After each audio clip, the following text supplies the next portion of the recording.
دیکھیں مجھے تو یہ 1997 کا ریپیٹ سین نظر آ رہا ہے.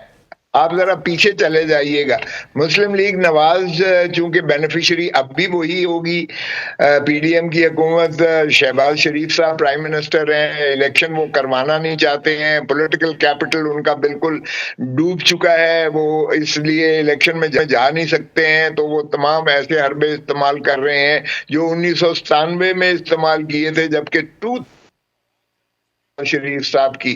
اور جب سجاد علی شاہ صاحب نے انہیں توہین عدالت کا نوٹس دیا, جب انہوں نے بڑی دھویں دار تقریر قومی اسمبلی میں کی تھی, اور اس کے بعد جو عدالت میں کس طریقے سے عدالت پہ حملہ کیا گیا, پھر اس کو دو لخت کیا گیا عدالت میں. ایک طرف سجاد علی شاہ صاحب کے ساتھ کچھ لوگ جج صاحبان چیف جسٹس کے ساتھ تھے, دوسری طرف سعید الزمان صدیقی صاحب اپنا بنچ آف ججز لے کر بیٹھے ہوئے تھے, وہ سٹے دیتے تھے, وہ انجنکٹ کر کے اس کو جو ہے گرا دیتے تھے. تو ایک تماشا بن کے تو جو کچھ آپ نے دیکھا, کیا اب آپ کو مماثلت کچھ اس میں نظر آ رہی ہے؟ There is a method in madness.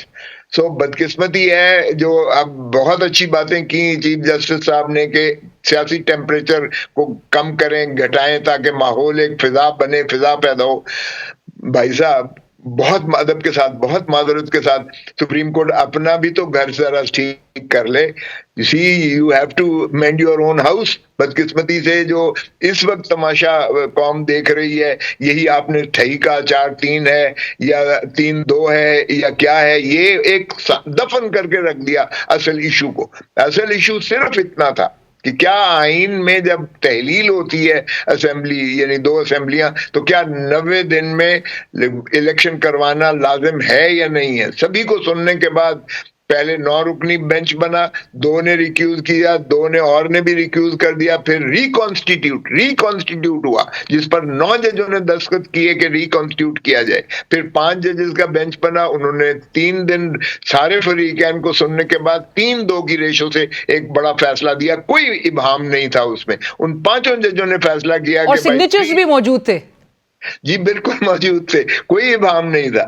اچھا فیصلہ آ گیا, اس پھر جو ہے سارے یہ تحفظات سنے گئے, سبھی کو جو ہے حکم دیا گیا کہ آرٹیکل 218 220 کے تحت سب الیکشن کمیشن کے تابع ہیں, یہ جتنے بھی وسائل ہیں وہ ان کی ڈسپوزل پر دیے جائیں. وزارت خزانہ پیسہ مہیا کرے, وزارت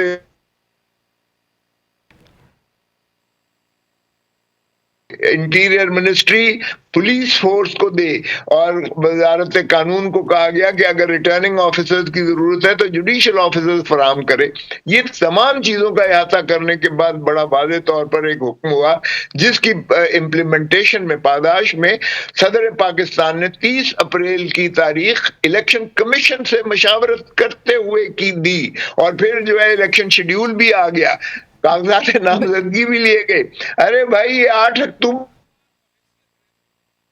اور 8 اکتوبر تک یہ معاملہ جو ہے وہ آگے چلا بھی گیا ہے, اور ساتھ ساتھ یہ بھی ابھی انکلیئر ہے کہ یہ 8 اکتوبر سے معاملہ, بہرحال کھوسا صاحب یہ مزید آگے تو نہیں ہے, پہلے تو نہیں ہو سکتا, جو حکومت کی طرف سے جو انڈیکیشن دیے جا رہے ہیں کہ پہلے تو نہیں ہو سکتا کسی کی خواہش پہ, یہ 8 اکتوبر سے شاید آگے ضرور جا سکتا